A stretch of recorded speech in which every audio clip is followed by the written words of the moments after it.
যাকাত তো হলো আপনি যেদিন নিসাব পরিমাণ মালের মালিক হয়েছে ওই দিনটাই হলো আপনার উপরে যাকাত ফরজ হওয়ার দিন। এখানে একটা আমাদের ভুল বোঝাবুঝি হয়, আমরা মনে করি যে প্রত্যেকটা সম্পদের মনে হয় 1 বছর অতিক্রান্ত হতে হবে। না, এটা হলো ওই ব্যক্তির জন্য যে প্রথমবার যার উপরে যাকাত ফরজ হয় তার জন্য হলো 1 বছরের হিসাব। স্বর্ণ, রূপা, নগদ অর্থ বা নগদায়ন যোগ্য, নগদ অর্থ বা নগদায়ন যোগ্য, যেটাকে নগদে রূপান্তরিত করা যায়, ওটার উপরে কি আসবে? ব্যবসায়িক পণ্যের উপরে যাকাত। সব ঋণ বাদ যাবে না। খুব ভালোভাবে আমরা বুঝবো, ঋণ 2 ধরনের হয়। এই সাদাকাতুল ফিতর ঈদের নামাজ পড়তে আসার আগেই এই সাদাকাতুল ফিতর আদায় করতে হবে। যদি কেউ পরে আদায় করে, আশা করা যায় হয়ে যাবে। আল্লাহ রাসূল সাল্লাল্লাহু আলাইহি ওয়াসাল্লাম বলছেন, যেটা ঈদের নামাজ আদায় করার আগে যে সাদাকাতুল ফিতর আদায় করবে, ফাহিয়া সাদাকাতুন মাকবুলা, সেটা আল্লাহর কাছে কবুলযোগ্য হবে, গ্রহণযোগ্য হবে। আমাদের ইসলামিক ফাউন্ডেশন থেকে এটা একটা হিসাব দিছে, সর্বোচ্চ এবং একটা আছে সর্বনিম্ন। সর্বনিম্ন যেটা, সেটা হলো গম বা আটা 1 কেজি 650 গ্রাম, এর মূল্য হিসেবে আপনার যেটা আসে সেটা 110 টাকা। আর সর্বোচ্চ পনিরের হিসাবে যদি আপনি ধরেন তাহলে 2805 টাকা। জীবনে আবার রমাদান পাবো এটার কোনো কি নাই, নিশ্চয়তা। من يهده الله فلا مضل له ومن يضلله فلا هادي له ونشهد أن لا إله إلا الله وحده لا شريك له ونشهد أن سيدنا وسندنا وحبيبنا ومولانا محمدا عبده ورسوله صلى الله تعالى عليه وعلى آله وأصحابه وبارك وسلم تسليما كثيرا. أما بعد فأعوذ بالله من الشيطان الرجيم. بسم الله الرحمن الرحيم. وعهدنا إلى إبراهيم وإسماعيل أن طهرا بيتي للطائفين والعاكفين والركع السجود.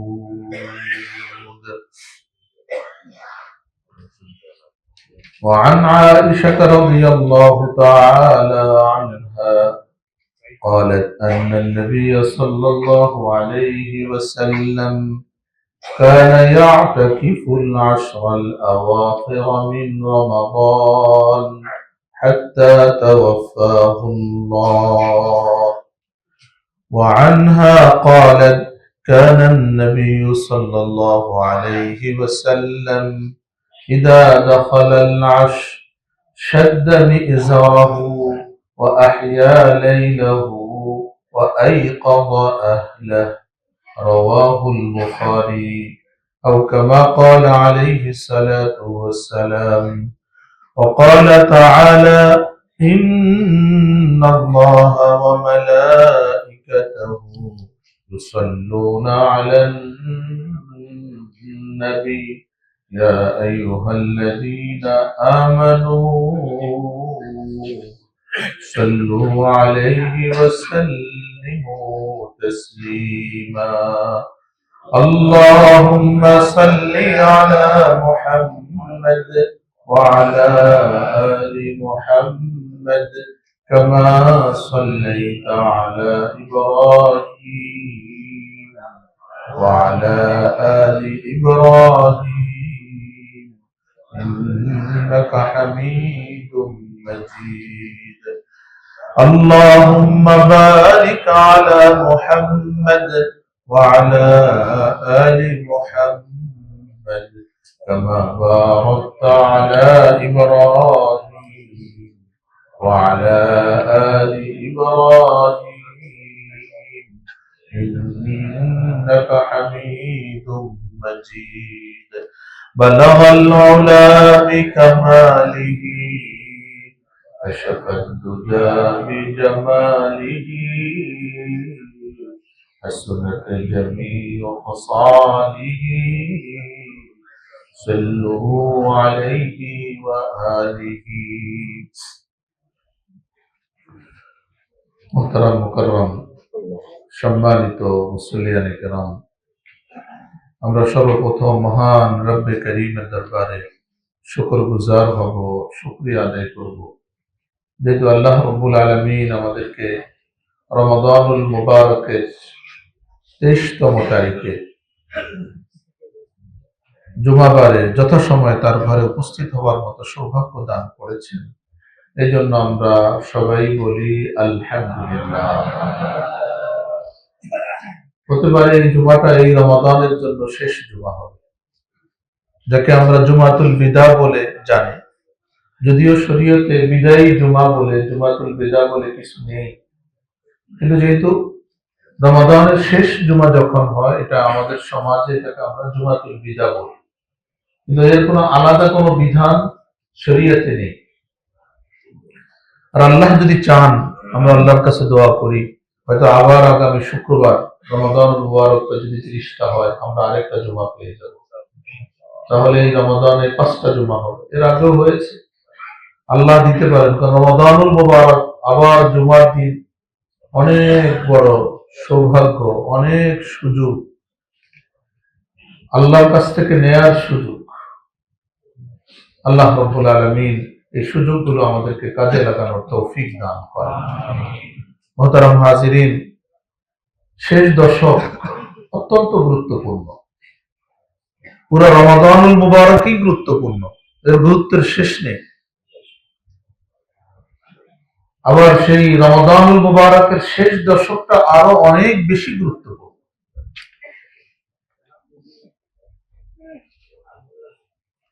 হতে পারে যেটা আমার আপনার জীবনের রমাদানের শেষ জুমা, আর কোনদিন রমাদানুল মুবারকে আর জুমা নাও আসতে।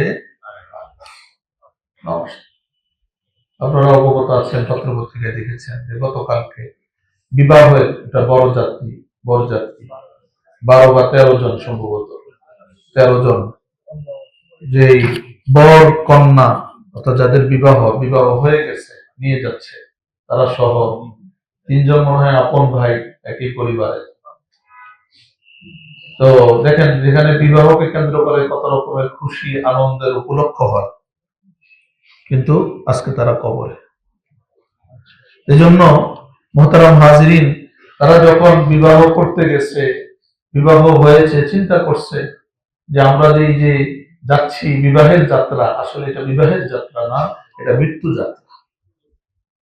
আসলে আমরা প্রত্যেকটা মানুষই মৃত্যু পথযাত্রী। কার কখন সময় আসবে আমাদের জানা। ওনাদের সকলেরই মৃত্যুর সময়টা একসাথে লেখা ছিল। সবাই একসাথে আসে না এই দুনিয়াতে, কিন্তু যাওয়াটা কি ছিল? একসাথে ছিল। গত শুক্রবারে এই সময়টাতে আমি প্লেনে, আপনাদের আগের দিন বৃহস্পতিবার দিনে 3টায় আমাদের ফ্লাইট ছিল, এয়ারপোর্টে এসে গেছি 12টার আগে। কিন্তু আল্লাহর ফয়সালা, তাকদীর, দেখেন তাকদীর এখানেই, যে আল্লাহ বান্দা যা ইচ্ছা করে চূড়ান্ত ভাবে সবকিছু, কিন্তু এরপরেও আগে গিয়ে সে একটা জায়গায় সে ব্যর্থ হয়, সে কিছু করতে পারে না।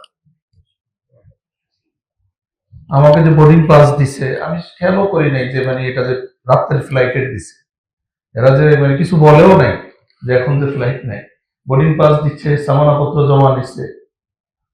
তো পরবর্তীতে খেয়াল করে দেখি যে মার্চের 6 তারিখ। তো মার্চের 6 তারিখ কেন, আমার তো 5 তারিখ নয়। পরে গেলাম দৌড়ায় তাদের কাছে, বললো যে না, কোনো সুযোগ নেই, এটা এখানে 5 তারিখে না, এটা 6 তারিখে রাতে ফ্লাইট হবে। আমি তাদেরকে রিকোয়েস্ট করলাম যে আমার জুমা আছে, অনেক মানুষ আমার জন্য অপেক্ষা করে। তো বললো যে কোনো মুমতানি আরবি বলা হয় ফুল, কোনো সুযোগ নাই। তো আমি পরবর্তীতে, ওনারা যেহেতু লম্বা সময় ওনারা আমাদের হোটেলে নিয়ে গেছে, ইফতারের সময় আমার সাথে যাদের আমরা ইফতার করতেছিলাম, আমি বলতেছিলাম যে আসলে সৌদি আরবের রিজিক আমাদের রয়ে গেছে। এই যে খানা রিজিক, এই রিজিক এটা মানে যেটুকু খেয়ে যাওয়ার কথা ছিল সৌদি আরব থেকে, ওইটা হয় শেষ হয়নি। এই জন্য আল্লাহ যদি আরো যদি রিজিক এখানে থাকে, হয়তো আরো থাকা লাগবে। অনেক মানুষ আছে, অনেকে আসতে পারতেছে না, যাদের ফ্লাইট গুলো ট্রানজিট ফ্লাইট, এটার নামই তো এই যে যার যেখানে রিজিক, যার যেখানে মৌত, আল্লাহ কোরআনে কারীম স্পষ্ট করছে যে তোমরা জানো না কোথায় তোমার মৃত্যু হবে, শুধু কে জানেন? কোন জমিনে হবে, কোথায় হবে, কোন ভূখণ্ডে হবে। কিন্তু তারপরেও আল্লাহু আকবার, আমরা এতটা লাগামহীন জীবন যাপন করি, বেপরোয়া জীবন যাপন করি, মনেই হয় না আমাদেরকে দেখলে যে আমরা আমাদের মরতে হবে, এই দুনিয়ায় জগৎ সংসার ছেড়ে আমাদেরকে চলে যেতে হবে, এটা আমাদের দেখলে মনে হয় না। হযরত আলী কাররামাল্লাহু ওয়াজহাহু, ওনাকে একজন জিজ্ঞাসা করছে যে আপনি আপনার রবকে কিভাবে চিনেছেন, ওনার পরিচয়টা। হযরত আলী কাররামাল্লাহু ওয়াজহাহু তিনি উত্তর দিলেন বিফাসখিল আযায়ের, যে বান্দা যে চূড়ান্ত যে সিদ্ধান্ত গুলো করে যে আমি এটা করবই, কিন্তু তারপরে সে করতে পারে না, তার এই যে চূড়ান্ত সিদ্ধান্তটা, ইচ্ছাটা ভঙ্গ হয়ে যায়, এই ভঙ্গটা হওয়ার মাধ্যমেই আমি আমার রবকে চিনেছি, একজন সত্তা আছেন যার ইচ্ছাটা চলে, বান্দার ইচ্ছাটা সেখানে যে চলে। কি বলেন, এরকম আছে কি নাই? আপনি চূড়ান্ত সিদ্ধান্ত করছেন যে আগামীকাল অমুক জায়গায় যাবেন, যাওয়ার আগেই অসুস্থ হয়ে পড়লেন, বিছানায় পড়ে গেলেন, আরেকটা এরকম প্রয়োজন দেখা দিল, যে দেখা গেল যে ওইটাকে আপনি ক্যান্সেল করতে বাধ্য হচ্ছে, অথচ আপনি তো সিদ্ধান্ত নিয়ে বলে রাখছেন, আপনার দোকানে খাবার দাবার তৈরি হয়েছে, আপনি ওখানে যাবেন, সব আয়োজন আছে, কিন্তু আপনার রব, আমার রব চান নাই যে আমি আপনি সেখানে যান। এর মাধ্যমে আলী কাররামাল্লাহু আনহু বলেন আমি আমার রবকে চিনতে পেরেছি, যে এক সত্তা আছেন যিনি সব কিছু করেন, যা চান তা করেন, আর তিনি যেটা চান সেটাই চূড়ান্ত হয়, সেটাই বাস্তব। আল্লাহ রাব্বুল আলামিন আমাদেরকে বুঝার তৌফিক দান করেন। মুহতারাম হাজিরিন, আপনারা ইমাম সাহেব থেকে আলোচনা শুনেছেন, গত 2 জুমাতে উনি আলোচনা করেছেন। তো শেষ দশকটা অনেক বেশি গুরুত্বপূর্ণ। হাদিসে এসেছে রাসূল আকরাম সাল্লাল্লাহু আলাইহি ওয়াসাল্লাম যখন শেষ দশক আসতো, আহইয়া লাইলাহু, তিনি পুরো রাত জাগতেন, শুধু পুরো রাত জেগে ইবাদত করতেন। এমনি যেটা পাওয়া যায় আল্লাহ রাসূলের রাতের ইবাদত সম্পর্কে, আল্লাহ রাসূল কিছু সময় বিশ্রাম করতেন, আরাম করতেন, ঘুমাইতেন, আবার উঠতেন, আবার ইবাদত করতেন, শেষ রাতে উঠতেন। কিন্তু শেষ দশকের ব্যাপারে যেটা পাওয়া যায় যে আহইয়া লাইলাহু, পুরো রাত জেগে তিনি ইবাদত করতেন। সুবহানাল্লাহ, আল্লাহু আকবার। আর শুধু নিজেই করতেন তা না, ওয়া আইকাযা আহলাহু, নিজের পরিবারের মানুষগুলোকেও জাগায় দিতেন, ঘুম থেকে উঠিয়ে দিতেন, তাদেরকে নিয়েই ইবাদত করতেন, তাদেরকেও ইবাদতের প্রতি মনোযোগ তাদের আকর্ষণ করতেন। ওয়াশাদ্দা মিযজারাহু, এবং কোমর বেঁধে নামতেন, মানে পূর্ণ প্রস্তুতির সাথে পরিবার পরিজন থেকে আলাদা থেকে তিনি ইবাদতের দিকে মনোসংযোগ দিতেন। আল্লাহ রাসূল সাল্লাল্লাহু আলাইহি সাল্লাম এই শেষ দশকে ইতিকাফ করতেন। আমরা হয়তো অনেকের সুযোগ হয়নি সুন্নতে ইতিকাফ করার পূর্ণ 10 দিনের, তো দেখা যায় সামনে ছুটি হয়ে যাবে, ছুটি হয়ে গেলে আমরা একদিনের জন্য হলো আমরা ইতিকাফ করি, নফল ইতিকাফ করা যাবে না ইনশাআল্লাহ। আল্লাহ আমাদের সবাইকে তৌফিক দান করেন। আল্লাহু আকবার। এজন্য মুহতারাম হাজিরিন, রমাদানুল মুবারক এসেছে, আবার চলে যাচ্ছে। আগামী শুক্রবার আসা পর্যন্ত রমাদান থাকতেও পারে, নাও পারে। তাহলে খুব অল্প কয়েকদিন আছে, 5-6টা দিন, 6 দিন ধরেন আছে, আজকে দিন তো শেষে। প্রত্যেকটা মুহূর্তের আমরা কদর করি, মূল্যায়ন করি, এগুলোকে ইবাদতের ভিতরে লাগাই, যত বেশি নেকির কাজ যা করা যায় প্রত্যেকদিন কিছু না কিছু আমরা বাড়ানোর চেষ্টা করি। আল্লাহ আমাদের সবাইকে তৌফিক দান করেন। মুহতারাম হাজিরিন, রমাদান মুবারক একটা ইবাদত আমরা সাধারণত করে থাকি, সেটা হলো যাকাত আদায়। যেহেতু প্রতি বছরই আমরা এই বিষয়ে একটু আলোচনা করি আপনাদের সাথে, যে আমরা কিভাবে যাকাত আদায় করব, যাকাত কার উপরে ফরজ হয়, কখন হয়, কিভাবে আদায় করতে হয়, কোন কোন সম্পদে যাকাত আসে। আল্লাহ রাব্বুল আলামিন বান্দার উপরে জালেম নন। সব ধরনের সম্পদের উপরে আল্লাহ যাকাতের বিধান দেন নাই, সবার উপরে চাপায় দেন নাই যে বান্দা প্রত্যেকেরই যাকাত দিতে হবে, বিষয়টা এমনটাও রাখেন নাই।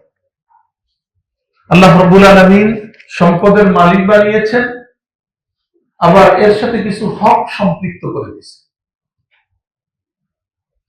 কিছু হক তো ফরজ, এটা দিতেই হবে, যাকাত যেরকম আছে। সাদাকাতুল ফিতর ওয়াজিব, এটা আদায় করতে হবে। কিছু আল্লাহ রাব্বুল আলামিন এটাকে আবশ্যক করে দেন নাই, এটা নফল হিসাবে রেখেছেন, দান হিসাবে রেখেছেন, সাদাকাত হিসাবে রেখেছেন।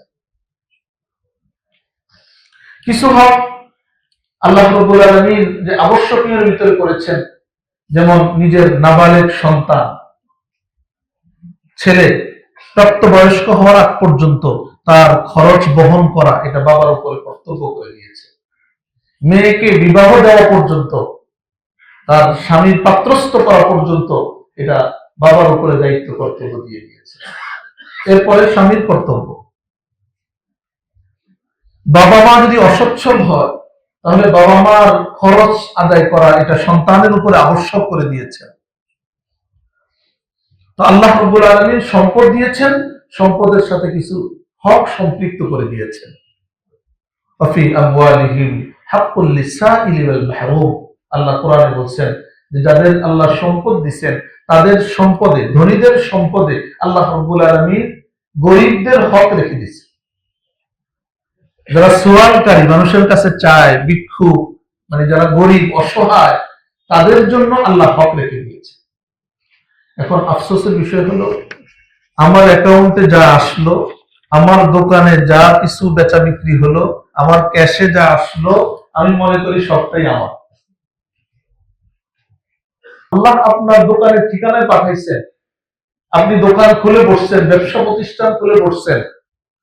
যাদের ব্যবসা প্রতিষ্ঠান আল্লাহ দেন নাই, তাদের হকটাও, ওই গরিবের হকটাও আপনার কাছে পাঠাইছে। আল্লাহ বলেন যে বান্দা, তোমার যেটা রাখার শতকরা 97.5 টাকা তুমি রাখো 100 টাকার ভিতরে, আর এর ভিতর থেকে 2.5 টাকা এটা তোমার না, এটা গরিবের, এটা তাদেরকে দিয়ে আমি পাঠাইছি তোমার ঠিকানায়। যেহেতু ওই তাকে আমি ঠিকানা দেই নাই, তাকে আমি ব্যবসা প্রতিষ্ঠান দেই নাই, দোকান দেই নাই, তোমার একটা ঠিকানা আছে, আমি তোমাকে এটা দিয়েছি, এটাকে স্থিতিশীল রেখেছি, তো তুমি যার এটা হক তাকে তুমি এটা পৌঁছে। আফসোসের বিষয় হলো, আমরা তো পৌঁছেই নাই।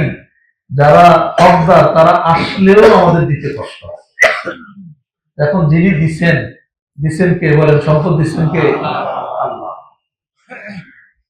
কিভাবে মনে করেন? আল্লাহ যে দিচ্ছেন, 5 ভাই, একই মায়ের পেটে গর্ভে তাদের জন্ম, 4 জনকে দিচ্ছেন, একজনকে দেন নাই। একজনকে দিচ্ছে, 4 জনকে দেন নাই।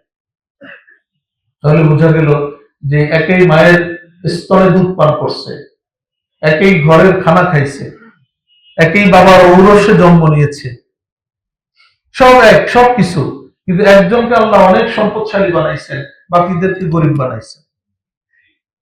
এটা আল্লাহর বন্টন। আল্লাহ কোরআনুল কারীমে বলেছেন যে আল্লাহ মানুষের ভিতরে তারতম্য রেখেছেন দুনিয়ার এই ব্যবস্থাপনাকে, সিস্টেমকে চালানোর জন্য। যদি সব মানুষ আমির হইত, সব মানুষ যদি যাকাত দেওয়ার উপযুক্ত হতো, তাহলে যাকাত খাইতো কে? কে কার কথা শুনতো? কেউ কার কথা শুনতো না। আল্লাহ রাব্বুল আলামিন যে তারতম্য রাখছেন, এই জন্য দুনিয়ার সিস্টেমটা চলে, একজন কথা বলে, অন্যজন শুনে। আর সবাই যদি এক পর্যায়ে হতো, কেউ কারো কথা শুনতো না, কেউ কাউকে মানাইতে পারতো না, বললো আমি কি কম নাকি তাতে। আল্লাহ রাব্বুল আলামিন এই যে সিস্টেমটা রাখছেন, এর ভিতরে অনেক হিকমত আছে, এটা আমাদের বুঝে আসে না। কিন্তু বান্দা, আমরা যেন এটা মনে না করি যে এটা সবটাই আমার, সবটা আমার না।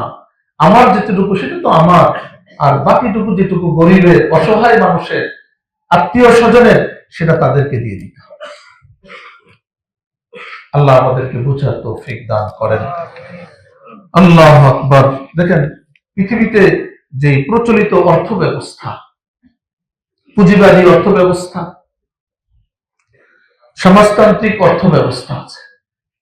পুঁজিবাদী অর্থ ব্যবস্থার মূল যেই কনসেপ্ট হলো এই যে ব্যক্তি মালিকানার বলগাহীন স্বাধীনতা এবং সম্পদ উপার্জনের হালাল হারাম সকল পদ্ধতির বৈধতা দেওয়া হয়েছে। যেভাবে ইচ্ছে সেভাবে সম্পদ উপার্জন করো, কোনো বিধিনিষেধ নাই। জবরদখল করে হোক, অন্যায়ভাবে গ্রাস করে হোক, আরেকজন একটা জোর করে নিয়ে হোক, যেভাবে মনে চায় সম্পদ আসা দরকার। পাশাপাশি এতে সম্পদ দরিদ্রের হাতে বিকেন্দ্রীকরণের কোনো ব্যবস্থা রাখা হয়নি, যার ফলে মানুষ হালাল হারামের কোনো তোয়াক্কা না করে সুদ ঘুষ ইত্যাদি হারাম পন্থায় সম্পদের পাহাড় গড়ে তুলেছে। সুদী মহাজনরা সুদী কারবার করে গরিবের টাকাগুলো হাতিয়ে নিচ্ছে।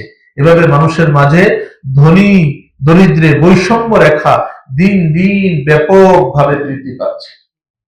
এটা হলো পুঁজিবাদী ব্যবস্থাপনা। যে ধনী সে অনেক ধনী হবে। আমাদের দেশেও দেখবেন কিছু মানুষের কাছে অর্থ আছে, তো অনেক অর্থ, তাদেরটা বাড়তেছে, আর যাদের কাছে নাই তো নাই, তাদেরকে আরো শোষণ করা হচ্ছে। গরিব গরিব হচ্ছে, আরো বেশি অক্ষম হচ্ছে। যে ধনী সে তার ধন বাড়তেছে, কিন্তু গরিবের কাছে যে সম্পদ তার কাছে আছে সে দিচ্ছে না। সমাজতান্ত্রিক অর্থ ব্যবস্থার স্লোগান হলো কেউ খাবে না, তা হবে না, তা হবে।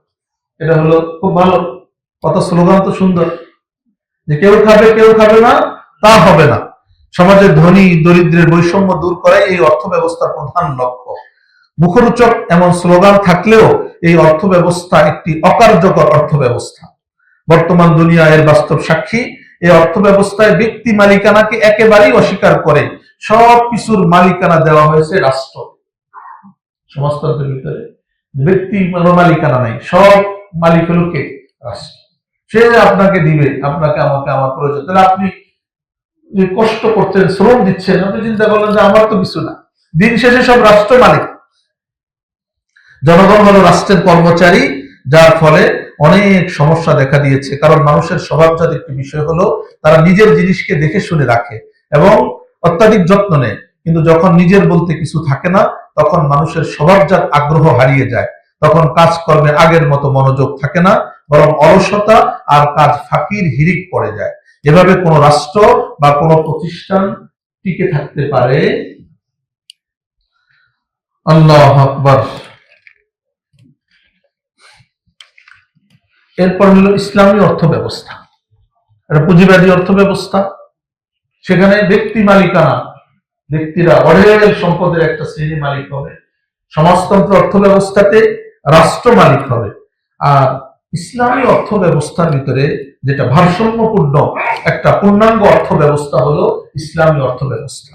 এতে ব্যক্তি মালিকানা অস্বীকার করা হয়নি, তবে সেটা বলগাহীন নয়, লাগামহীন নয়, বরং সম্পদ ধনীদের থেকে গরিবদের মাঝে বিকেন্দ্রীকরণের, গরিবদেরকে দেওয়ার ব্যবস্থা রাখা হয়েছে। তাছাড়া সম্পদ উপার্জনের যে কোনো পন্থাকে ইসলাম সমর্থন করেনি, এক্ষেত্রে হালাল হারামের সীমারেখা দাঁড় করে দিয়েছে। তাই এই অর্থ ব্যবস্থায় সুদ ঘুষ চুরি ডাকাতি ইত্যাদি অবৈধ পন্থায় সম্পদ উপার্জনের পথ বন্ধ করে দেওয়া হয়েছে। যাকাত ব্যবস্থা ইসলামের একটা অত্যন্ত গুরুত্বপূর্ণ ব্যবস্থা। যে যাকাতের ব্যবস্থা ইসলাম রেখেছে, যে যাতে করে যে মানুষগুলোর সম্পদ নাই, গরিব অসহায় অসুস্থ, তাদের কাছে যেন সম্পদটা যেতে পারে। আমাদের রাষ্ট্রের দায়িত্বশীলরা ওনারাও যাকাত এর ব্যাপারে ওনারা চিন্তা ভাবনা করছেন, যেটা কিভাবে মানুষের কাছে পৌঁছানো যায়, এটাকে কিভাবে কোনো পদ্ধতি অবলম্বন করা যায়। আল্লাহ রাব্বুল আলামিন ওনাদেরকে সঠিক পদ্ধতিতে যাকাত নিয়ে কাজ করার আল্লাহ তৌফিক দান করেন। দেখেন, রাষ্ট্রের ভালো উদ্যোগগুলোকে আমরা সাধুবাদ জানাবো, তাদের সেটার প্রশংসা করব, এটা দাবি। আর যদি রাষ্ট্রের যদি কোনো অন্যায়মূলক কোনো সিদ্ধান্ত হয় তো সেটার প্রতিবাদও আমরা করব।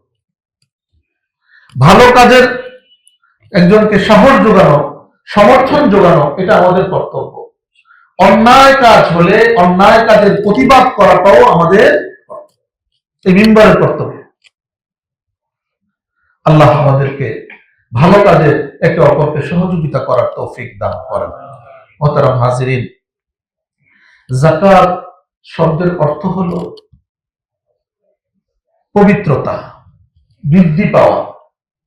যাকাতকে যাকাত এই জন্য বলে, একজন মানুষ যদি সঠিকভাবে হিসাব করে যাকাত দেয় তাহলে আল্লাহ তার সম্পদ বাড়ায়। সম্পদের কামাই রুজি করতে গিয়ে অনেক সময় ভুলে বিভিন্ন রকমের ত্রুটি বিচ্যুতি হতে পারে।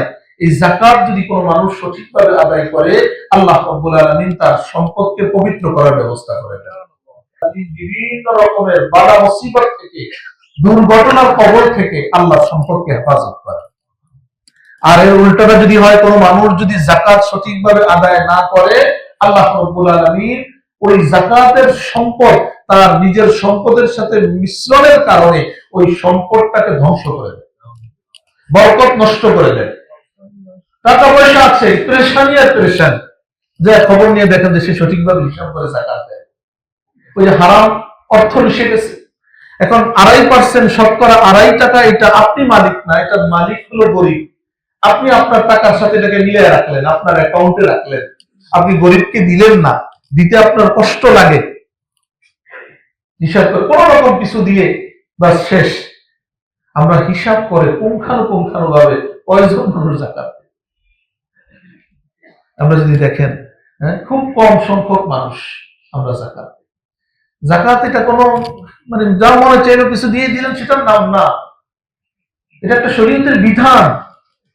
শরীয়তের বিধান বুঝে শুনে হিসাব করে যেভাবে শরীয়ত বলছে ওভাবে করলে আপনার সম্পদটা পবিত্র হবে, সম্পদের ভিতরে বরকত হবে, সম্পদটা ধ্বংস হওয়া থেকে নিশ্চিত। আল্লাহ আমাদেরকে যথাযথভাবে হিসাব করে, যেভাবে শরীয়ত বলেছে, ইসলাম বলেছে, ওইভাবে যাকাতের হিসাব করে যাকাত দেওয়া আল্লাহ তৌফিক দান করেন। আমিন। দেখেন, একটা বিষয় হলো যাকাতের যে হিসাবটা আমরা কিভাবে করব। আমরা অনেক মানুষ নিজের সুবিধা মতো যাকাতের হিসাব করি। দেখা গেল যে এবার আমার সুবিধা আছে রমাদানের 10 তারিখে, আমি 10 তারিখে হিসাব করলাম। আবার আগামী বছর সুবিধা আছে 20 রমজানে হিসাব করলাম। না, যাকাত তো হলো আপনি যেদিন নিসাব পরিমাণ মালের মালিক হয়েছে ওই দিনটাই হলো আপনার উপরে যাকাত ফরজ হওয়ার দিন, ওইটাই হলো যাকাত বর্ষ পূর্ণ হওয়ার দিন। উদাহরণ হিসাবে আপনি যদি রমাদানের সাথে এই যাকাত ফরজ হওয়ার সাথে কোনো সম্পর্ক নাই, যাকাত ফরজ হবে আপনার কাছে যেদিন নিসাব পরিমাণ সম্পদ আসবে ওই দিন আপনার উপর কি হবে, যাকাত ফরজ। উদাহরণ হিসেবে শাবান মাসের 1 তারিখ, আমরা এখানে এটা খুব খেয়াল রাখবো, যাকাতের সম্পর্ক হলো চন্দ্র বছরের সাথে। আমরা হিসাব করি ইংরেজি বছরের সাথে, June to June, December to December, January to January না, এখানে কিন্তু গ্যাপ হয়ে যাবে 11 দিন। ইংরেজি বছরের ভিতর 11 দিন বেশি, 365 দিনের বছর না, আর আরবি বছর কত দিনে, 354 দিন। তাহলে 11 দিনের যাকাত কিন্তু বাদ পড়ে যায়। এই জন্য আমাদের যাকাতের হিসাব করব আমরা কিসের সাথে, চাঁদের তারিখের সাথে, চন্দ্র মাসের সাথে। তো উদাহরণ হিসেবে যদি শাবান মাসের 1 তারিখে আপনার কাছে নিসাব পরিমাণ সম্পদ আসে, নিসাব পরিমাণ মানে 52.5 তোলা রূপার মূল্য, 52.5 তোলা রূপার যে বাজার মূল্য আছে ওই দিনে, যেমন আজকের বাজারে 52.5 তোলা রূপার মূল্য 2,20,000 টাকা। রূপার দাম অনেক বাড়ছে। গত বছর নিসাব ছিল 90,000 টাকা। 90,000 টাকা হলে একজন মানুষের উপরে কি হয়ে যেত, যাকাত ফরজ হয়ে যেত এবং সে যাকাত খাইতে পারত না। তার উপরে কোরবানি ওয়াজিব হইতো। এবার কিন্তু রূপার দাম বাড়ার কারণে সেটা চলে গেছে কোথায়, 2,20,000-এর উপরে, 2,20,000, 25,000, 30,000-এরও বাজারের হিসাবে যে রূপার যে মূল্য বিভিন্ন রেট আছে, তো যেটা ভালোটা এটা হিসাবে মূল্য আসে। তাহলে একজন মানুষের কাছে তার ঋণ বাদ দিয়ে, তার নিত্য প্রয়োজন বাদ দিয়ে, যেটা তার মৌলিক প্রয়োজন, এটা বাদ দেওয়ার পরে তার কাছে যদি অতিরিক্ত 2,20,000 বা 25,000 টাকা যদি তার কাছে থাকে, শরীয়তের পরিভাষায় তাকে সাহেবে নিসাব বলা হয়। এই ব্যক্তির উপরে এখন দেখবে যে আগামী বছর আবার ওই তারিখ, যেমন এই বছরের শাবানের 1 তারিখে এই পরিমাণ টাকা তার কাছে আছে, 2,20,000।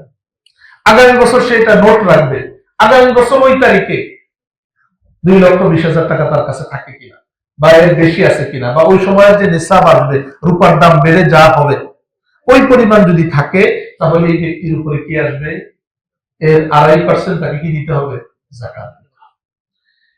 এখানে একটা আমাদের ভুল বোঝাবুঝি হয়, আমরা মনে করি যে প্রত্যেকটা সম্পদের মনে হয় 1 বছর অতিক্রান্ত হতে হবে। না, এটা হলো ওই ব্যক্তির জন্য যে প্রথমবার যার উপরে যাকাত ফরজ হয়, তার জন্য হলে 1 বছরের হিসাব।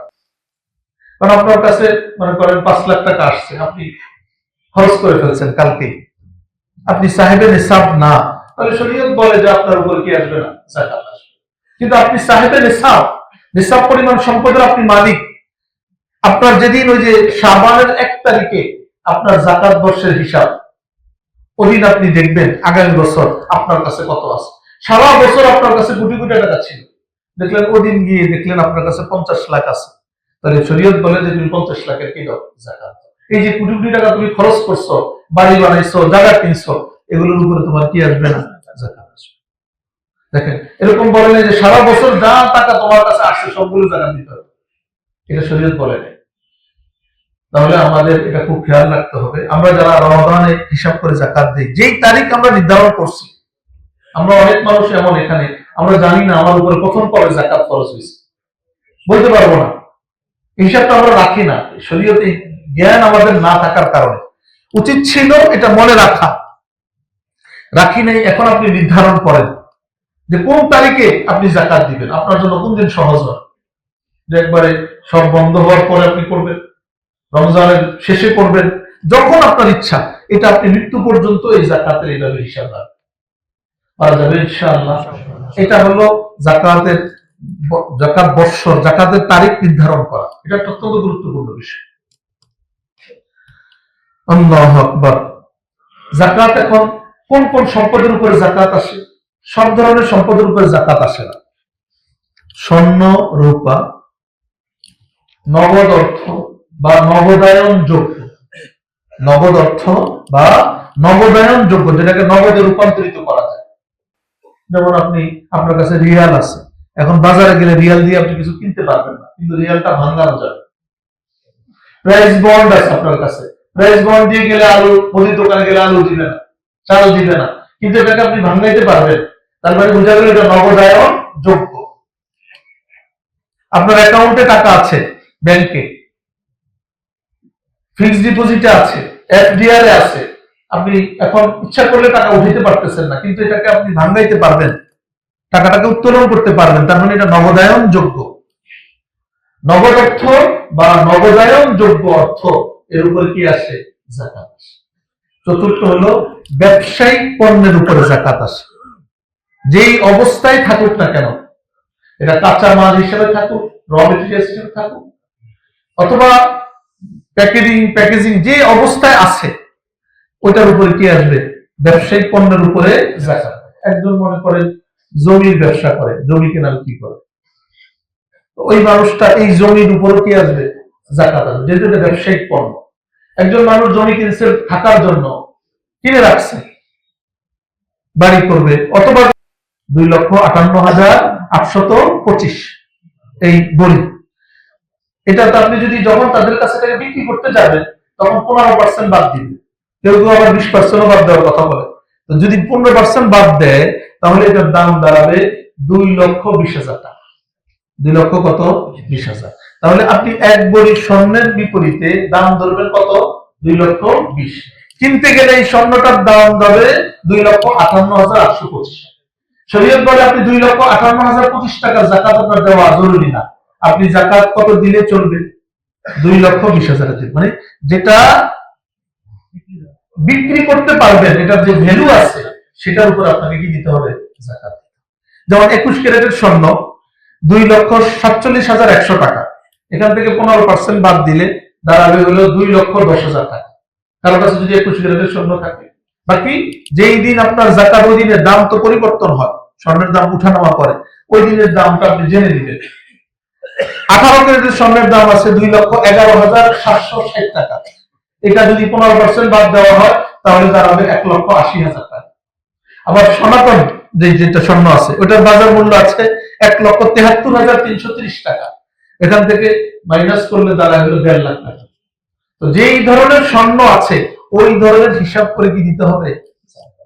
আমাদের মা বোনদের স্বর্ণের প্রতি অনেক মহব্বত, কথা বলছেন, এগুলো যদি আপনি খাওয়া দাওয়ারও না দেন, স্বর্ণ দিলে হবে, কথা বলছেন। তো স্বর্ণ মহব্বত ভালো কথা, কিন্তু স্বর্ণের কি দিতে হবে?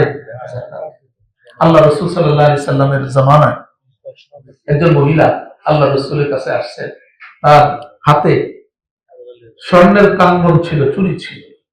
আল্লাহ রসুল সাল্লাল্লাহু আলাইহি সাল্লাম জিজ্ঞাসা করলেন, তুমি কি এটার যাকাত দিছো? সে বলল, না ইয়া রাসূলুল্লাহ, এটা তো ব্যবহার করি আমি। আল্লাহ রাসূল সাল্লাল্লাহু আলাইহি ওয়াসাল্লাম বললেন, তুমি যদি যাকাত না দাও তাহলে এর বিপরীতে কাল কিয়ামত দিবসে তোমাকে জাহান্নামে আগুনের চুরি পড়ানো হবে, আগুনের চুরি। এখন দেখবেন আমাদের মা বোনরা মনে করেন আমাদের কাছে তো টাকা পয়সা নেই, আমরা কই পাবো এত স্বর্ণের দাম, কিভাবে যাকাত দিব? কিন্তু কেনার সময় কিন্তু এটা বলে না, স্বর্ণের দাম এত বেশি, স্বর্ণ কিভাবে কিনবো? বলে যে একটু কিনলে এখন তো দাম বাড়ে, এটা তো আমাদেরই এসেট, আমাদেরই সম্পদ, কথা বলছে, এগুলো বলে কিনে। কিন্তু যাকাত দেওয়ার সময় আসলে কান্নাকাটি, যে এত দাম বাড়ছে আমি কিভাবে যাকাত দিব? শরীয়ত বলে দাম বাড়ছে, তুমি একটু বিক্রি করে দাও, অল্প বিক্রি করে দিয়ে তারপর যাকাত দাও, তুমি যদি এতই তোমার অপারগতা থাকে। বিক্রি তো করবেই না, ঘুরে ঘুরে আপনাকে দিতে হবে, কথা বুঝে আসছে? তো বাকি তারপরেও তারা যেহেতু আমাদের জন্য কষ্ট করে, খানা রান্না করে, ঘর পাহারা দেয়, সন্তান পালে, কথা বোঝেন না? এগুলো না থাকলে বোঝা যায়। আপনি যদি মনে করেন এরা যদি বাড়িতে চলে যায় রাগ করে বাপের বাড়িতে, কথা বুঝছেন, তখন বোঝা যায় যে আসলে কতটা একজন মানুষ অসহায়, পরিবার অসহায়। সন্তানগুলো রেখে চলে গেল, ছোট বাচ্চা রেখে চলে গেল, কি করবেন? সবকিছু বন্ধ করে আপনার বসে থাকতে হবে। হ্যাঁ, এই জন্য যেহেতু আপনি যদি উদ্বুদ্ধ হয়ে নিজের স্বপ্রণোদিত ভাবে এটা যদি আদায় করে দেন, আল্লাহ আপনাকে প্রতিদান দিবেন। কিন্তু যাকাত আদায় করা ছাড়া সম্পদ রাখা যাবে না, এগুলো রাখলে এগুলো আগুন। আপনার যদি ব্যবস্থা থাকে আপনি দিবেন, না হলে সম্পদ বিক্রি করে হলে দিতে হবে, না হলে কালকে কিয়ামত দিবসে এগুলো জাহান্নামের অলংকার তাকে পরানো হবে। আমরা তো আলহামদুলিল্লাহ সবাই পরিবারকে মহব্বত করি, এটা আমরা চাইবো না যে আমার ঘরের মানুষগুলো জাহান্নামের অঙ্গার, জাহান্নামের অলংকার তাদেরকে পরানো হোক। আল্লাহ আমাদেরকে বুঝার তৌফিক দান করেন। তো সম্পদের যিনি মালিক তার উপরেই যাকাত আসে, এটা হলো শরীয়তের বিধান।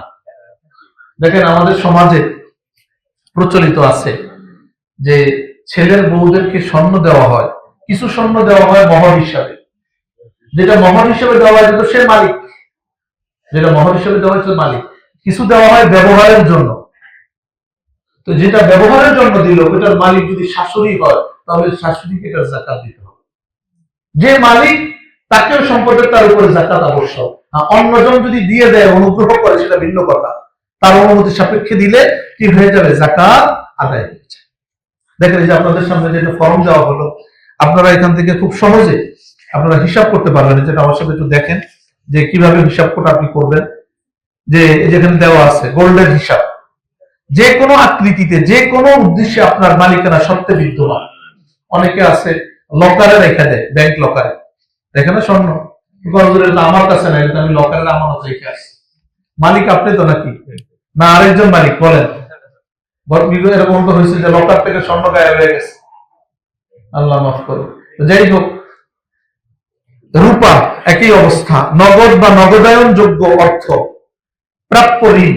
আপনি একজনের কাছে ঋণ পাবেন, টাকা পাবেন, এটার মালিক আপনি, এখন বলতে পারেন হুজুর তো টাকা দেওয়ার কোনো খবর নাই, টাকা দিবে কি দিবে না। ব্যবসা করেন, এক সময় দীর্ঘ সময় ব্যবসা করছেন, এখন আর টাকা পয়সা দেয় না।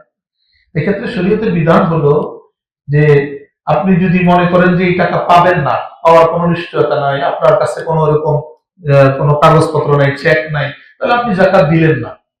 কিন্তু এটা আলাদাভাবে হিসাব রাখবেন যে আমার এই টাকাগুলো আমি পাই, এগুলো দিচ্ছে না, এটি আমি আলাদা হিসাব রাখলেন। কথার কথা 50 লাখ টাকা যদি এটা আলাদা হিসাব থাকে, যদি কখনো ওই লোক এই টাকাটা দেয়, আল্লাহ তাআলা হেদায়েত দিল, এই যে নাকি যে অনেক মানুষ আছে মানুষের থেকে টাকা নেয়, নেওয়ার সময় নিয়ত থাকে, দেওয়ার নিয়ত নেই। কথা বুঝেন না? নিয়তটা এরকম করে নেয় যে কোনোভাবে নেওয়া যায় কিনা। কথা বুঝছেন? তো যদি কখনো সে টাকা দেয়, তখন যে কয় বছরে আপনি জাকাত দেন নাই, উদাহরণ হিসেবে 5 বছর জাকাত দেন নাই, এই 5 বছরের হিসাব করে কি দিতে হবে জাকাত। আমাদের সমাজের ভিতরে একটা খুব ব্যাপকভাবে এটা প্রচলন আছে যে মানুষ বলে যে ভাই টাকা তো দিতে পারতেছি না, জাকাত হিসাবে মাফ করে দেন। এই হিসাবে মাফ করে দেন, জাকাত হিসাবে। আমরা ঠিক আছে, আমি জাকাত হিসাবে মাফ করে দিলাম, জাকাতের হিসাবের ভিতরে এটাকে নোট করে নেয় যে এত লাখ টাকা আমি জাকাত। দেখেন, জাকাতের ক্ষেত্রে, আদায়ের ক্ষেত্রে শর্ত হলো জাকাত যখন আপনি দিবেন ওই সময় আপনার জাকাতের নিয়ত থাকা লাগবে। যখন আপনি দিচ্ছেন তখন কার নিয়ত থাকা লাগবে? জাকাত। আপনি তো তারা দিচ্ছেন ধার, তার কাছে মাল বিক্রি করছেন, ব্যবসা করছেন তার সাথে, ওই সময় তো জাকাত হিসেবে দেন নাই। এখন আপনি এসে জাকাতের নিয়ত করলে কেমনে হবে? শরীয়তের বিধান হলো যতক্ষণ তার কাছে এই সম্পদটা আছে ততক্ষণ নিয়ত করা যায়। কথা কথা একজনকে আপনি, একজন টাকা চাইলো, আপনি 500 টাকা পকেট থেকে বের করে দিলেন, এমনি দিচ্ছেন, আপনার কোনো নিয়ত ছিল না। পরে আপনার চিন্তা হলো আরে আমি তো, আমার উপর তো জাকাত আবশ্যক, আমি তো জাকাত থেকেও হিসাব করতে পারি, কাউন্ট করতে পারি, এই টাকাটা তার কাছে আছে, এই এতটুকু সময়ের ভিতরে যদি আপনি নিয়ত করে ফেলেন তাহলে এটা কি হিসেবে আদায় হবে? আর ওই লোকটা যাই আপনি 500 টাকা দিচ্ছেন, যে সদাই কিনছে, খরচ করে ফেলছে, তখন নিয়ত করলে আর কি হবে না? জাকাত আদায় হবে। তো এই জন্য জাকাত হিসাবে মাফ করে দিলে কি হয় না? জাকাত আদায় হয়। হ্যাঁ, এখানে একটা সুরত আছে। শরীয়ত বলে যে যদি সে লোকটা আসলে জাকাত খাওয়ার উপযুক্ত হয়, গরিব হয়, আপনি তার জাকাতের টাকা, আপনি যেটা আপনার উপর আবশ্যক ওখান থেকে দিতে পারেন। দেওয়ার পরে সে যখন এটা জাকাতের টাকা বুঝে পাইল, তারা বললেন যে ভাই ঠিক আছে, তুমি তো, তোমার কাছে তো আমি টাকাটা পাই, বুঝে এত টাকা তুমি দিতে পারো, ঠিক আছে আমার দিয়ে দাও। আপনি তারা বললেন যে ঠিক আছে, আমি তোমার ঋণ পরিশোধের ব্যবস্থা করতেছি, তুমি তো আমার ঋণটা দিতেছো না। আপনি তারা দিলেন, দেওয়ার পরে সে টাকাটা বুঝে পেল, এখন মালিক হয়ে গেল কে? টাকা ওই ব্যক্তি যে ঋণগ্রস্ত। এখন তারা বললেন যে ঠিক আছে, আমি তো তোমার কাছে টাকা পাইতাম এত বছর ধরে, আমার টাকাটা তুমি দাও। তবে শর্ত হলো বাস্তবিক ওই লোক জাকাত গ্রহণের উপযুক্ত হইতে হবে। মানুষ আজকাল আমাদের নৈতিক এত অবক্ষয় হয়েছে যে আমরা জাকাত খাওয়ার উপযুক্ত না হলেও মানুষকে বলি যে জাকাত দেয়। আপনি দেশ গ্রামে যাবেন, এলাকায় যাবেন, মানুষ, অনেক মানুষ এরকম যে তারা জাকাতের টাকা নিয়ে সুদি কারবার করে, সুদের উপরে টাকা লাগায়। এই জন্য আপনি জাকাতের অর্থটা কাকে দিচ্ছেন, আপনার এই টাকাটা দিয়ে কি হবে একটু চিন্তা ভাবনা, একটু খোঁজ খবর আপনি নিবেন, একটু চোখ কান খোলা রাখবেন, সে আসলে জাকাত খাওয়ার উপযুক্ত কিনা। আপনি যদি তাহকিক না করে এনে দিয়ে দিলেন তাহলে আপনার কি হবে না? জাকাত আদায় হবে। যে কোনো সংগঠনকে জাকাত দিলে জাকাত আদায় হয়। কোন সংগঠন জাকাতের অর্থ দিয়ে যদি পরিচালনা করা হয়, সেই টাকা জাকাত কি হবে না? আদায় হবে। আপনি মসজিদ নির্মাণ হবে, মসজিদ নির্মাণে আপনি জাকাতের অর্থ দিলে জাকাত কি হবে না? আদায় হবে না। মাদ্রাসার ভবন বানাবে, আপনি ওখানে জাকাতের টাকা দিলে জাকাত আদায় হবে। জাকাত কাকে দিতে হয়? যে ব্যক্তি জাকাত খাওয়ার উপযুক্ত, নিসাব পরিমাণ মালের মালিক না এমন অসহায়, গরিব, দরিদ্র, বিপদগ্রস্ত মানুষকে আপনি এটার মালিক বানায় দিতে হবে। এখন এই যে মসজিদ, এটা কি মালিক হতে পারে বলেন? মাদ্রাসার যে ভবন বানানো, নির্মাণ, এখানে এটা মালিক হতে পারে? হ্যাঁ, তাহলে বলেন যে মাদ্রাসা কেন জাকাত নেয়? মাদ্রাসা জাকাত নেয় হলো ছাত্রদের জন্য, গরিব ছাত্রদের জন্য। মাদ্রাসা যে সব প্রতিষ্ঠানে লিল্লাহ বোর্ডিং আছে, লিল্লাহ বোর্ডিং তো বুঝেন, মানে যেখানে আল্লাহর হস্তে মানুষকে খাওয়ানো হয়, গরিব অসহায় ছাত্ররা পড়ে, ওই জায়গায় জাকাত আপনি দিতে পারবেন।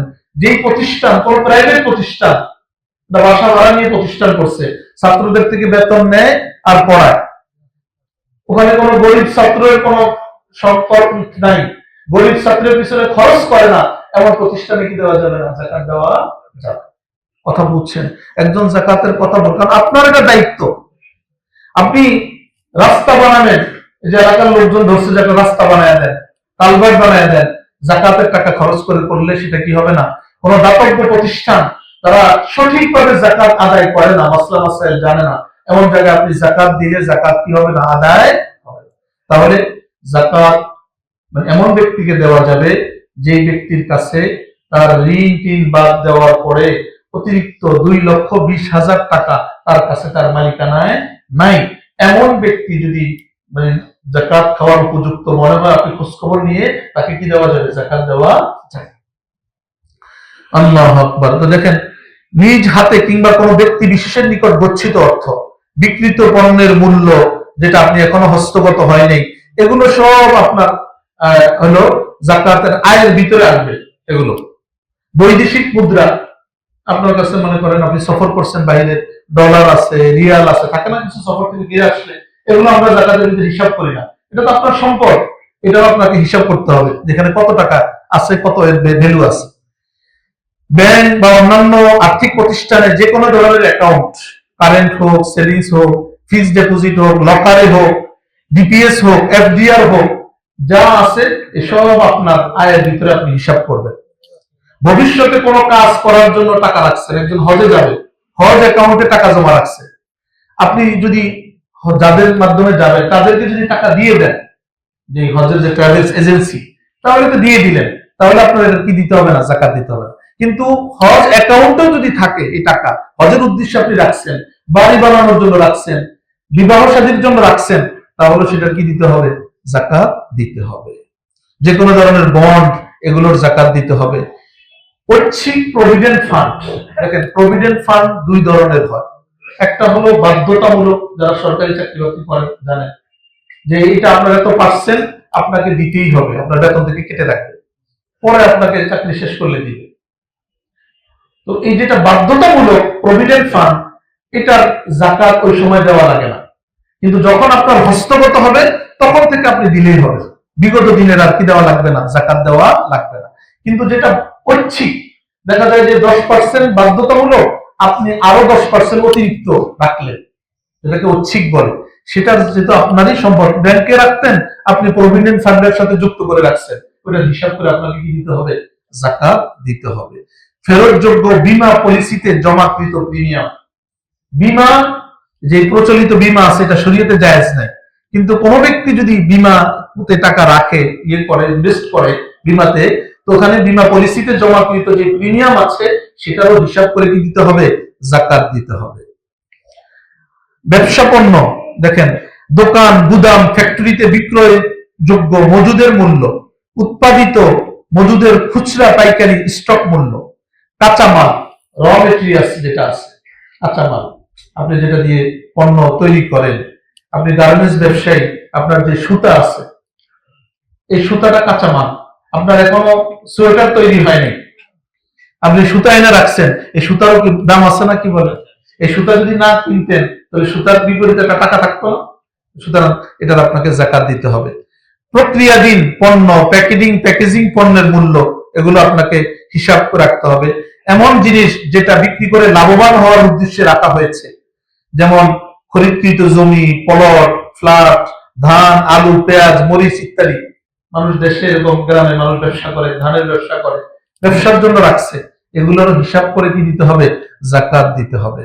বিক্রি করে লাভবান হওয়ার উদ্দেশ্যে কিস্তিতে ক্রয়কৃত জমি বা ফ্ল্যাটের এ পর্যন্ত যে কিস্তিগুলো পরিশোধ করা হয়েছে তার মূল্য। দেখেন এখানে একটা বিষয়, আমরা আমাদের অনেকেই শহরের বন্দরে কিস্তিতে ফ্ল্যাট কিনি। একটা তো হলো আপনি থাকার জন্য কিনতেছেন, তাহলে তো এটার উপরে কি আসবে না? জাকাত আসবে না। কিন্তু যদি উদ্দেশ্য থাকে যে ব্যবসায়িক উদ্দেশ্যে আপনি ইনভেস্ট করে রাখছেন, যেখান থেকে ব্যবসা করবেন, এটা কাজটা বিক্রি করে এটা আবার বিক্রি করে দিবেন, তাহলে সেটার বাজার মূল্য যতটুকু, আপনি সবটার মালিক না, এটার দাম আছে 2 কোটি, আপনি 1 কোটি ইনভেস্ট করছেন, 1 কোটি টাকা পরিশোধ করছেন, 1 কোটির পরিমাণের উপরে আপনার কি দিতে হবে? হিসাব করে জাকাত দিতে হবে। এখানে একটা বিষয় যে জাকাতের ক্ষেত্রে যে একটা বিষয় খেয়াল করতে হবে, যে যারা থাকার জন্য ফ্ল্যাট কিনতেছেন, ব্যবসার উদ্দেশ্যে না, দেখা গেল যে এই বছর আপনি যেমন রমজান পর্যন্ত আপনার জাকাতের হিসাব, যেমন রমজানের 1 তারিখ আপনার কিস্তি দেওয়ার কথা ছিল 10টা এই বছরে, বা 12টার মধ্যে থেকে আপনি কিস্তি দিচ্ছেন 10টা, বাকি আছে কয়টা? 2টা। এই কিস্তিটা ঋণ হিসাবে ধর্তব্য হবে, কারণ এই 2 কিস্তির আপনার কি দেওয়ার কথা ছিল, টাকা দেওয়ার কথা ছিল, আপনি দিতে পারবেন। কিন্তু আপনি নিচ্ছেন 5 বছর মেয়াদে বা 3 বছর মেয়াদে, আরো বাকি যে 2 বছরের টাকা বাকি আছে ঋণ, এটাকে ঋণ হিসাবে ধরা যাবে। উদাহরণ হিসাবে 2 কোটি টাকা ফ্ল্যাটের দাম, আপনি যদি 2 কোটি টাকায় ঋণ হিসাবে মাইনাস করে দেন, কথা বুঝেন নাই, অথচ আপনার এই 2 কোটি এই বছরে দেওয়া লাগতেছে না, এই টাকা দেওয়া লাগবে কি আরো 2 বছর সময় আছে। তো সুতরাং যেটা 2 বছর পরবর্তী 2 বছরে দিবেন, সেটা আপনি ঋণ হিসাবে কি করতে পারবেন না, মাইনাস করতে। দেখেন এখানেও কোন ধরনের ঋণ এই হিসাব থেকে বাদ যাবে। আমাদের দেশে যে দেখছেন না ঋণ খেলাপিদের তালিকা আসছে না, বিশাল বড়, এদের সম্পদের মানে ঋণ খেলাপিদের যা সম্পদ আছে এর থেকে ঋণ কি বেশি। তাহলে এরা তো মনে করেন সব জাকাত খাওয়ার উপযুক্ত, আমাদের হিসাবে বাদ ঠিক করে, তাই না? আমরা বললাম যে ঋণ বাদ দিতে হবে, শরীর আমরা তো বললাম না যে ঋণ বাদ দেওয়ার পরে যা থাকে, এখন এদের ঋণ তো বেশি, সম্পদ থেকে ঋণ বাদ দিলেও তো এরপরে থাকে না, উল্টা মাইনাসে থাকে, তাদেরকে জাকাত দেওয়া যায় না। সব ঋণ বাদ যাবে না। খুব ভালোভাবে আমরা বুঝবো ঋণ 2 ধরনের হয়। একটা হলো মানুষের প্রয়োজনে মানুষ ঋণ নেয়, চিকিৎসার জন্য, থাকার ঘর বানানোর জন্য, মানে যেটা বাধ্য হয়ে মানুষ ঋণ নেয়, এই ঋণ তো বাদ যায়, এই ঋণ বাদ ধরতে হবে, এই ঋণ ধরে তারপরে জাকাতের হিসাব হবে। একজন মনে করেন চিকিৎসার জন্য 50 লাখ টাকা ঋণ নিচ্ছে, এই ঋণটা সে ঋণ। আরেক ধরনের ঋণ হয় ডেভেলপমেন্ট লোন, প্রবৃত্তিমূলক, সম্পদ বাড়ানোর জন্য। আপনার শিল্পপতিরা নেয়, নিয়ে মিল বানায়, কারখানা বানায়, ফ্যাক্টরি বানায়, জমি কিনে, কথা বুঝেন নাই, মানে যেগুলো জাকাতযোগ্য সম্পদ না, জমির উপরে কি আসে না, জাকাত আসে না, ব্যবসায়িক জমির উপরে কি আসে, জাকাত আসে। এই সম্পদ দিয়ে, লোনের টাকা নিয়ে যদি সে জাকাতযোগ্য সম্পদ ক্রয় না করে, তাহলে সেটা ঋণ হিসাবে ধরা যাবে না। উদাহরণ দিলে খুব ভালোভাবে বুঝবেন। যেমন একজন মানুষ ব্যাংক থেকে 10 কোটি টাকা লোন নিচ্ছে, 10 কোটি টাকা লোন নেওয়ার পরে সে কি করছে, 5 কোটি টাকা দিয়ে জমি কিনছে, 2.5 কোটি টাকা দিয়ে সে মেশিন ইত্যাদি এগুলো আনছে, তাহলে কত গেল বলেন, 7.5 কোটি। এই 7.5 কোটি টাকা যেখানে ইনভেস্ট করছে, এটা একটার উপর জাকাত আসে না, জাকাতযোগ্য সম্পদ না, কারণ জমিও জাকাতযোগ্য সম্পদ না, মেশিনারিজও কিনা জাকাতযোগ্য সম্পদ না। আর 2.5 কোটি টাকা দিয়ে সে কাঁচামাল কিনছে, সুতা কিনছে, এই 2.5 কোটি টাকার তো জাকাতের হিসাবের ভিতরে আসে, তাহলে শরীয়ত বলে যে এই লোকটা 2.5 কোটি টাকা ঋণ।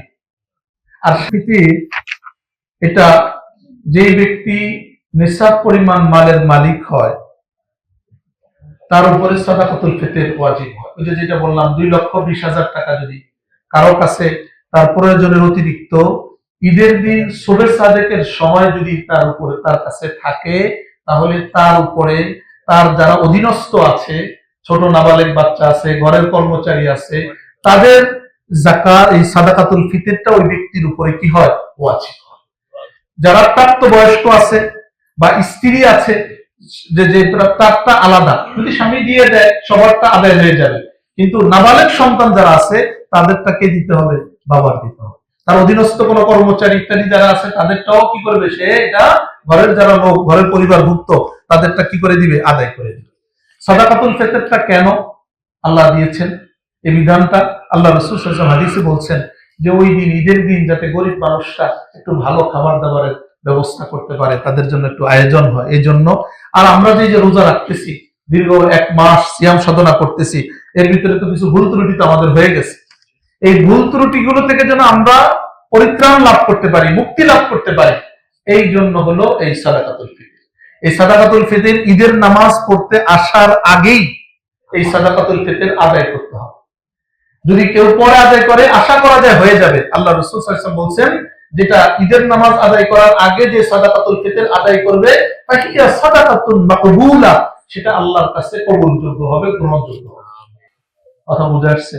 এই জন্য এখন কতটুকু হিসাব করবেন আমাদের ইসলামী ফাউন্ডেশন থেকে এটা একটা হিসাব দিছে, সর্বোচ্চ এবং একটা আছে সর্বনিম্ন। সর্বনিম্ন যেটা, সেটা হলো গম বা আটা 1 কেজি 650 গ্রাম, এর মূল্য হিসেবে আপনার যেটা আসে সেটা 110 টাকা। এটা হলো সর্বনিম্ন, এটা সাদাকাতুল ফিতর না।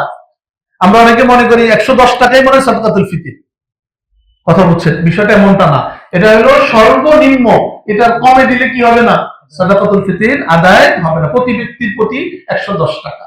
আর সর্বোচ্চ পনিরের হিসাবে যদি আপনি ধরেন তাহলে 2805 টাকা, কত আছে 850 টাকা করে।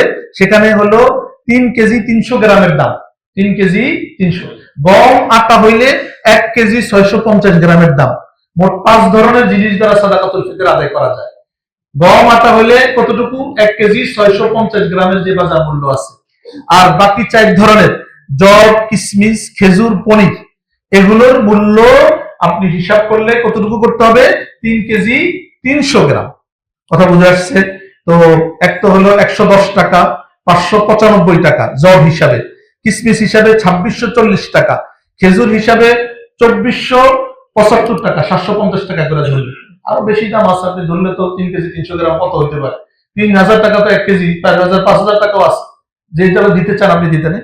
আর পনির হিসাবে ধরলে 850 টাকা করে হলে 2805 টাকা। তো আল্লাহ আমাদের যাদেরকে যেরকম তৌফিক দিচ্ছে, ওই 110-এর ভিতরে আটকায় থাকেন না। আল্লাহ আমাদেরকে ভালো রেখেছেন, যাকে যে অবস্থায় রাখছেন সেই হিসাব করে আমরা কি দিব, সাদাকাতুল ফিতর আদায় করব। করবো তো ইনশাআল্লাহ। আল্লাহ আমাদেরকে তৌফিক দান করেন।